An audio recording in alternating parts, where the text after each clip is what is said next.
के अनुसार मैं आप लोगों को विभूति यानी भस्म की महिमा बताऊंगा। तो माताओं और शिव भक्तों, भगवान शिव को बेलपत्र, कमल, भांग, धतूरा तो बहुत पसंद है, मगर जितना पसंद भगवान शिव को रुद्राक्ष है, उतनी ही प्रिय भगवान शंकर को भस्म भी है।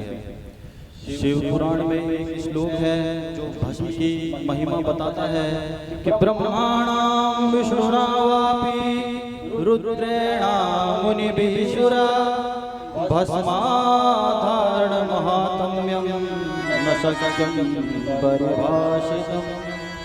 अर्थात ब्रह्मा, विष्णु, महेश और देवादिदेव ऋषिगण भी भस्म की महिमा और भस्म की महत्वपूर्णता बताने में असमर्थ है।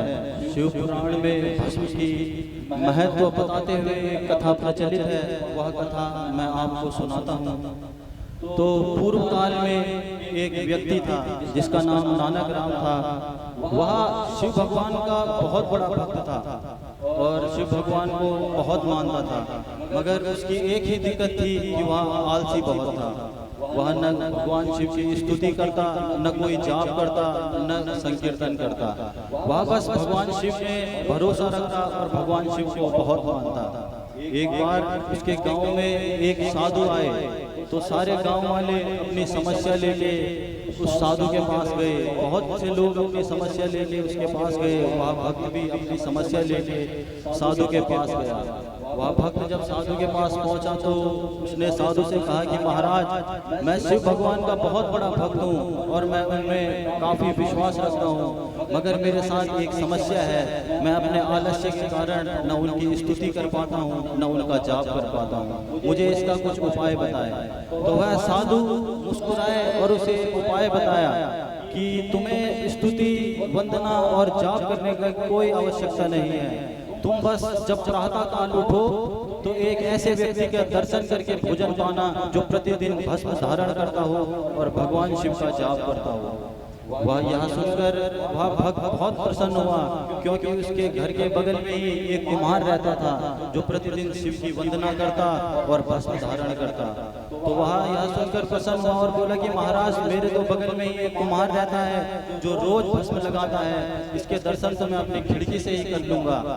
तो यह कहकर वो वहां से चला गया और नियमित उस कुम्हार के दर्शन करने लगा और उसके पश्चात भोजन पाने लगा।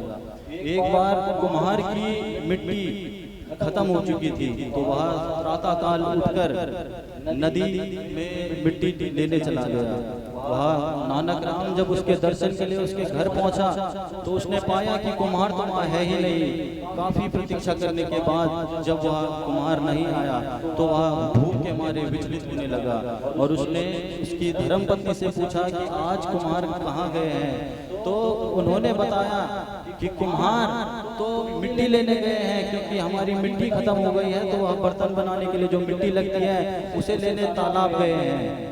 तो कुम्हार जब तालाब में था और जब मिट्टी खोद रहा था तो खोदते खोदते उसे कुछ आवाज आई और जब उसने ढंग से देखा तो वहाँ सोने के दो घड़े थे। दो घड़े थे जिनमें सोने के सिक्के भरे हुए थे। यह देखकर वह कुम्हार अति प्रसन्न हुआ और भगवान शिव का धन्यवाद करने लगा। जब वह नानक राम तालाब के किनारे पहुंचा तो जब उसने कुम्हार को देखा तो वो बहुत प्रसन्न हुआ कि भस्मधारी के दर्शन हो गए, अब मैं भोजन पा सकता हूँ। और जोर से जश्न में चिल्लाने लगा कि देख लिया, देख लिया, देख लिया। जब ये बात कुम्हार ने सुनी तो उसे लगा इसने तो मेरे घड़े देख लिए, अब ये घड़े देख लिए तो ये बात राजा को बताएगा और राजा ये सारा धन ले लेगा मुझसे। वह और जो नानक राम था वो उसे देख के चिल्ला ही रहा था, देख लिया, देख लिया।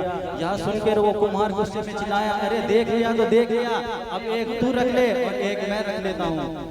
नानक राम को कुछ ये बात समझ ही नहीं आई कि ये बात क्या कर रहे हैं, मैं तो इन्हें देख के प्रसन्न हो रहा हूँ। जब वो उसके पास गया तो उसने जब वो सोने के घड़े देखे तो वह हैरान हो गया और मनी मन सोचने लगा कि जब भस्म धारण करने वाले के दर्शन मात्र से ही एक घड़ा सोने का मिल गया, तो अगर मैं भस्म धारण करके भगवान शिव का जाप कर लेता तो मुझे क्या मिल जाता।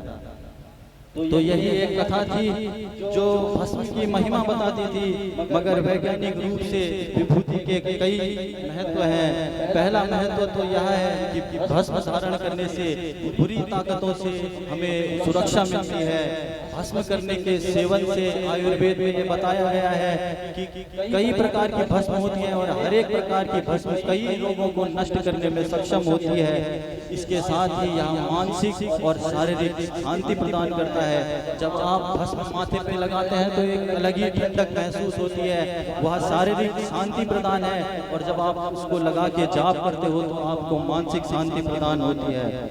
भस्म के दो प्रकार होते हैं, एक तो चिता की भस्म होती है जो हमें शमशान घाट से प्राप्त होती है, जिसकी आरती महाकालेश्वर महाराज से, जिसके भगवान महाकालेश्वर की आरती की जाती है। और दूसरी भस्म है जिसे लौकिक भस्म कहा जाता है, जो हवन कुंड की राख और गैया के कंडे से बनाई गई राख से प्राप्त होती है।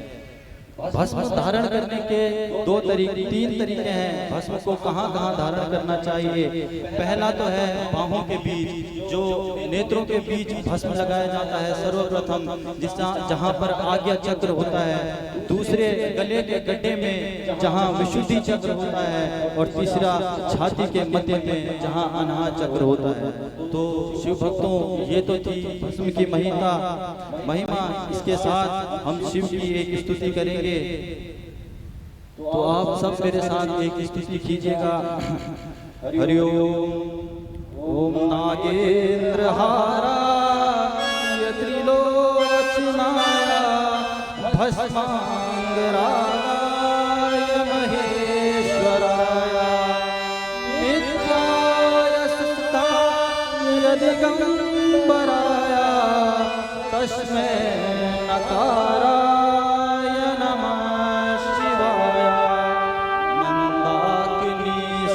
चंदन चाया नंदीश्वर प्रमथनाथ महेश्वराया मंदार पुष्प बहु पुष्प सुपूजिताया तस्मै मकाराय नमः शिवाय। शिवाय गौरी वदनाब्ज वृंदा सूर्याय दक्षा धरनाशिकाय श्रीनीलकंठाय वृषध्वजाय तस्मै शिकाराय नमः शिवाय। वशिष्ठ कुंभोद्भवगोत्रमार्या मुनीन्द्र देवार्चित शेखराय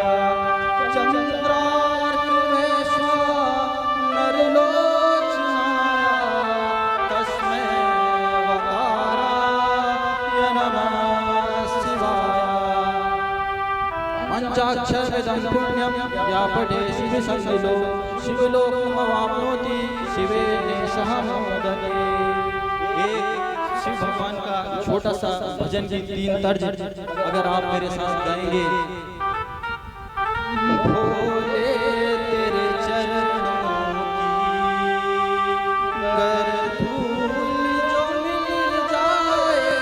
सभी लोग थोड़ा हाथ से तालियां बजाओ।